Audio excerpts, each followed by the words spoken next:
이번 코너는 법률방송 인스타그램에 올라온 여러분들의 법률 고민을 해결해드리는 시간입니다. 이름하여 톡타그램. 저희 시작 전에 잠깐 안내 말씀드리면 법률방송 인스타그램에 여러분들의 고민이나 사연을 올려주시면 저희가 함께 이야기 나누고 방송을 통해서 최대한 도움을 드리도록 하겠습니다. 네, 그럼 인스타에 올라온 사연 한번 만나볼까요? 안녕하세요. 저희는 결혼한 지 1년 6개월 된 남들은 뜨겁고 좋을 때라고 말하는 신혼부부입니다. 아니, 어떻게 결혼한 지 2년도 안 됐는데 다른 여자한테 눈을 돌릴 수가 있어? 그런 거 아니래도 윤정이랑은 그냥 회사 선후배, 그 이상도 그 이하도 아니야. 윤정이? 이젠 이름도 막 부르네? 나 더는 당신 못 믿겠어. 우리 이혼해. 뭐? 당신 의부증 같아. 내가 왜 이혼을 해? 당당한데. 당당하다고? 그럼 왜 자꾸 핸드폰 뒤집어두고 핸드폰은 왜 잠금 상태야? 너 내 핸드폰 봤니? 야, 이거 범죄야. 개인정보 침해라고. 그런데 아무리 생각해도 심증만 있을 뿐 물증이 없는 거예요. 그래서 남편이 자고 있을 때 두근거리는 마음으로 남편의 엄지손가락을 핸드폰에 갖다 댔습니다. 그리고 저는 알았습니다. 여자의 육감은 틀리지 않는다는 것을. 이래도 내가 의부증이야? 당신 윤정이랑 매일 아침 저녁으로 출퇴근하고 있었더라? 윤정이랑 같은 방향이잖아. 기름밥 아끼려고 카풀한 거야. 근데 너 내 핸드폰 훔쳐봤니? 당신이 의심살짓을 하지 말았어야지. 윤정이랑 주말에도 놀러 갔다 왔잖아. 카드 내역이 이 모텔은 뭔데? 어떻게 설명할 거야? 야, 그건 지난번에 출장. 아, 내가 회사 일까지 너한테 일일이 다 설명해야 돼? 너 아주 의부증에 미쳤구나. 그렇게 저희는 사소한 말다툼으로 시작하여 결국 이혼하기로 합의했습니다. 그토록 사랑했던 사람인데 지금은 하루라도 빨리 이혼 도장을 찍고 싶어요. 최대한 빨리 이혼하려면 어떻게 해야 하나요? 아이고, 제가 연기했는데도 너무 열받는 것 같아요. 사실 핸드폰 뒤집어 놓는 거 그거 비밀 있는 사람들이나 하는 거 아니에요? 저는 사실 그렇게 생각 안 해요. 사실 퇴근하고 나면은 회사 일에 더 이상 엮이고 싶진 않거든요. 근데 남편분께서 왜 핸드폰을 뒤집어 놓았는지에 대해서 아내분께 설명을 했다면 이런 오해를 조금 풀 수 있지 않았을까 싶어요.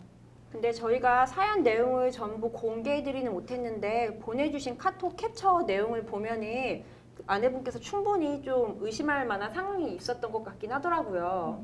솔직히 저 같으면 이 같은 상황에선 절대 이혼 안 할 것 같아요. 사실 이 상황에서는 아내분께서 이혼을 안 하시겠다면은 이혼 자체가 힘든 상황이긴 해요.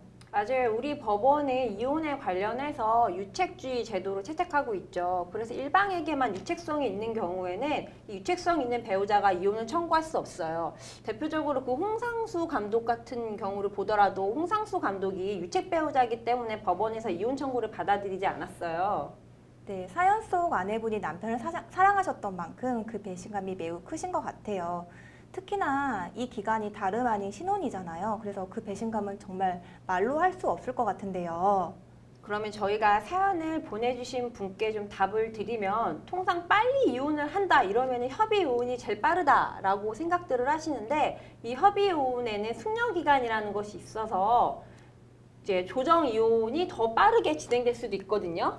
네, 맞아요. 협의이혼 같은 경우에는 자녀가 없는 경우에는 숙려기간이 1개월 정도 시간이 필요하잖아요. 그렇기 때문에 숙려기간이 없는 조정으로 이혼을 진행하시는 게 훨씬 빠르게 처리하실 수 있는 방법이긴 해요. 그래서 송혜교, 송중기 커플도 조정 이혼으로 이혼을 하는 걸까요? 네, 아무래도 그런 측면을 절대로 고려하지 않았다고는 할 수 없을 것 같아요. 근데 아무래도 송중기, 송혜교는 대중의 시선을 많이 받는 공인이잖아요. 그렇다 보니 재판을 반드시 출석해야 되는 그런 협의 이혼이라든지 뭐 재판상 이혼보다는 조정 이혼을 택한 것 같은데요. 조정 이혼의 경우 같은 경우에는 반드시 양 당사자가 재판에 출석하지 않아도 가능하거든요. 그래서 이와 같은 제도를 뭐 재벌이라든지 연예인분들이 많이 이용하시긴 하더라고요. 근데 그 조정 이혼에 대해서 많이들 잘못 알고 계시는 것 중에 하나가 조정 신청을 받으면 그 상대방이 유책 배우자일 거라고들 생각을 하세요. 네, 맞아요. 그래서 송송 커플 같은 경우에도 송중기가 그 조정 신청을 한 것만으로도 송혜교가 유책 배우자다 이런 식으로 소문이 많이 도는 것 같더라고요. 네, 유책 사유 자체는 사실 당사자만 알겠죠. 근데 이제 조정 이혼 같은 경우에는 어떠한 이유로 이혼을 하는지 그 귀책 사유가 드러나진 않아요. 그렇기 때문에 이 사안 같은 경우에도 아무래도 조정 이혼으로 끝나고 재판상 이혼처럼 그 이혼 사유가 드러나지는 않을 거라 생각이 들어요. 우리 이혼 사건 진행하다 보면 당사자들 얼마나 스트레스 받고 힘들어하고 아파하는지 보잖아요. 그래서 저는 이 송중기, 송혜교 커플이 공인이라고 어떻게 보면 좀 과도할 정도로 이제 세간의 관심이 집중되는 걸 보니 좀 안타까운 마음도 들긴 하더라고요. 근데 팀장님, 연예인 걱정이 제일 쓸데없는 걱정이라고 하시지 않으셨어요? 그렇지만 우리의 송중기잖아요. 세상 어디에도 없는 착한 남자. 네, 사안으로 좀 돌아가 봐도 되겠죠. 네, 사연을 주신 이 사연자분들께서는 뭐 협의 이혼에 대해서 어느 정도 협의가 조금 되신 것 같은데요.